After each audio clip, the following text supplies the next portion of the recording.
Welcome back to another segment of Behind the Scenes of the Waltons. Today I'm going to touch on episode 19 from season 2, The Cradle. If you're enjoying these, please do hit like and subscribe. This episode was directed by Ralph Sinensky, and he referred to the episode as an ensemble one, even though it predominantly focused on the character of Mama, Olivia, when she finds out that she is once again expecting a baby. However, all the rest of the family was also very much involved in the storyline and how all of this was going to impact their lives as well. Early in the episode, Olivia gets a delivery of a number of jars of a bubble beautifying product that she is going to be selling. While she's making plans for how she's going to sell all of these jars, I come sort of dancing in.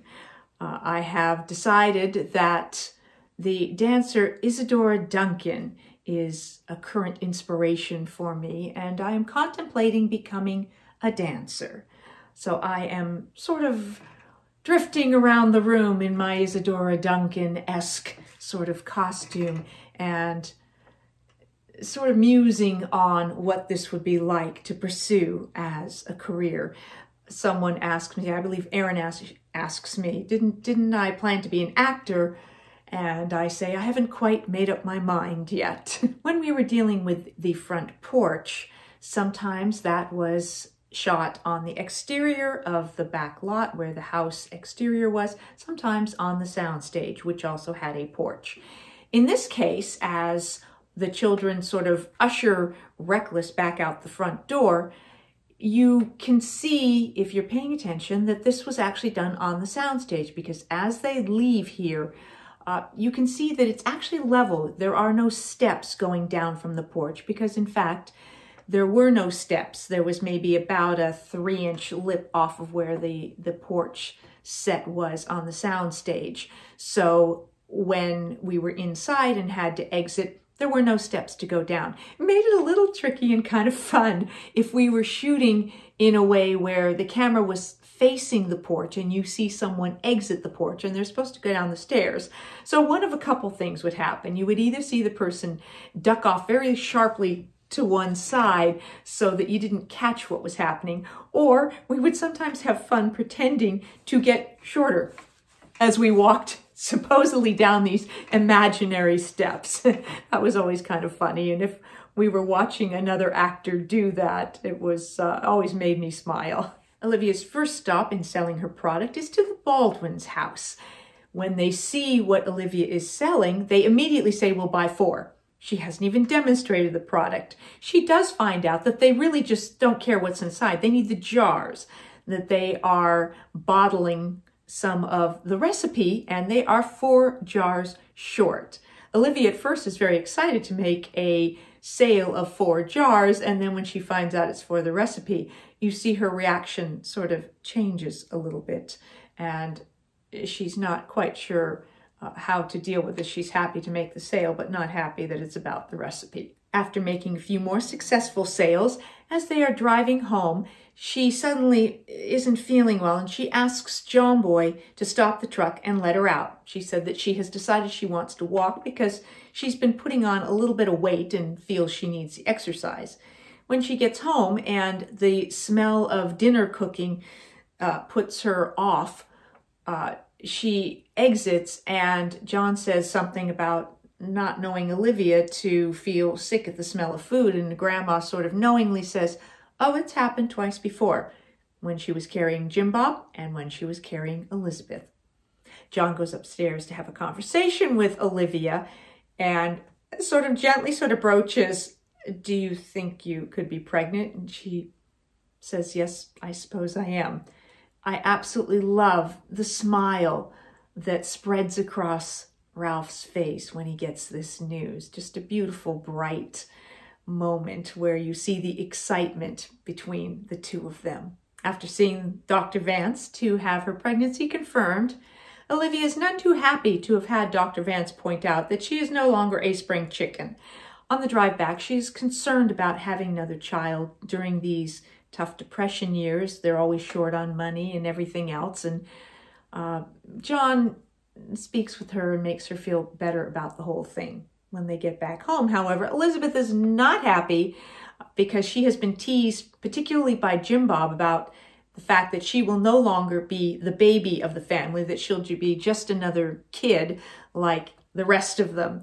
So she is very upset about this. There are varying reactions amongst the family to the news of the impending new baby. I come in having been someplace else and not having heard the news yet, and I'm very excited during the dinner meal that there is a new substitute teacher who knows Isadora Duncan's brother and is willing to give me dance lessons for a quarter. Olivia says, I'm sorry, but we just can't afford it with the new baby. And at first I am very upset, feeling like that's not fair, that I never get anything special and now the baby's going to mean something else I don't get to do. I apologize immediately, but it does raise the question of how all the various different children feel. John Boy gathers us all together in his room to talk about how this will probably be tougher for Mama because she is a little older and she's probably going to need help, and we should all figure out what we can do to help.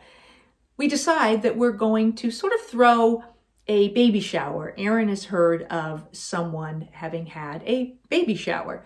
So we all start planning what sort of things, what sort of gifts we could create for Mama to help make her feel special and get some help, and also to celebrate the future baby. John Boy has decided that he's going to make a cradle. All of the previous baby things have been given away because John and Olivia felt that they were finished with their family.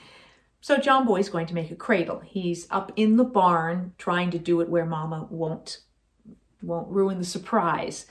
She then wants him to take her to sell some more jars while she's still feeling up to it.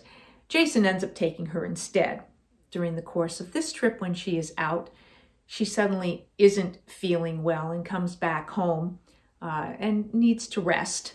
The children decide that since she's not feeling well, perhaps now is the time to surprise her with these gifts. And so we all do come into her room and present her with baby clothes we've made and the cradle that John Boy made and various different things like that. And Jim Bob and Ben decide that they are going to help her by selling the rest of the jars of bubble beautifying product for her. I thought this scene was so cute when Ben and Jim Bob go to demonstrate the product for one of the neighbors. And at first it won't bubble. And then they say, oh, well, it needs something to bubble for. She puts a handkerchief into the bowl and basically says, it's turning green. And Ben says, yes, I can see that, ma'am. And she's like, good afternoon, boys. Just a sweet scene. Wanting an opportunity to spend some time alone together, John and Olivia go for a little mid-afternoon picnic down by Drusilla's pond. Just lovely to see the two of them sharing this moment together with no children around and just enjoying the relationship that they have still despite having 7 children. As the family gathers around in the evening, listening to the radio, reading, spending time after dinner, Olivia once again is in pain and she gets up very sharply and leaves and then doubles over in pain. Grandma rushes over, calls John, and Olivia is taken upstairs and taken to bed. Clearly, the children and everyone are concerned. We are gathered in John Boy's room waiting to find out how Mama is. As it turns out, Mama has lost the baby.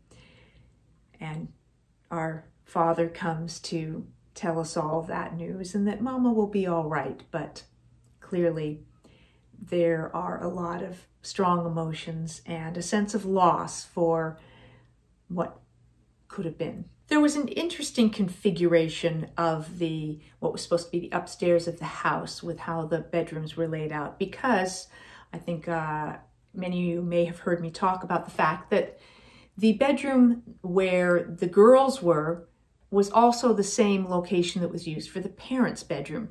So on the rare occasion when we needed to be able to see both bedrooms, different things were used. In this case, we have very clearly seen Olivia go down, John and Olivia both go down to the end of the hall and into the parents' bedroom at the end of the hall. The bathroom, as you face the parents' room, would be off to the left. In this case, John Boy has come out of the bathroom, and as he is heading towards the camera, towards where his bedroom is, he hears a sound. Now, typically, the girls would have gone all the way down to the end of the hall also to enter their bedroom. Occasionally, we sort of appeared to enter a door just to the right of the parents' room where you couldn't see the door actually because the way the camera was, it was blocked by where the wall was. So, but in this case, John Boy actually goes past his room and listens at a door where was actually the door into the little attic area of the upstairs. He stops and listens, and then we cut away to a shot of Elizabeth supposedly in her bedroom looking out the window, which would have faced the front of the house and the front yard. Director Ralph Zinensky chose to configure things up there a little bit differently to accommodate how all of these various doors and bedrooms could theoretically be positioned. Olivia blames herself for what happened, thinking if she'd been more careful, if she'd done something different. She has a wonderful scene with Will Gear, where Grandpa sort of advises her and more or less says, it wasn't you, and who are you to think that you could control something like that? It was just not that common for there to be a scene one-on-one between Olivia and Zeb. So I particularly enjoyed this beautiful scene between the two of them. Recognizing the truth of what Grandpa has said, Olivia begins to come up out of her sadness and recognize all of what she still has and all these 7 children that bring such joy to her life. And she looks over to see that we are all probably using that bubble beautifying product or threatening to as we wash the mule blue. And we're having a lot of fun, I think, with this hose as well, and perhaps getting each other as wet as we are getting the mule. Olivia comes over and watches this and enjoys it, and we see her once again laughing and having joy in her life. In the final good nights, Mary Ellen is talking about how she is now reading a book about Florence Nightingale and is considering pursuing a career in nursing, because not only is it noble in helping people, but it's also very heroic. So a bit of foreshadowing here in season 2 about the fact that Mary Ellen does indeed pursue a career in nursing. That's what I have for you for this segment of Behind the Scenes of the Waltons about the Cradle. I'll be back with more Behind the Scenes of the Waltons and more Ask Judy. Thanks for watching.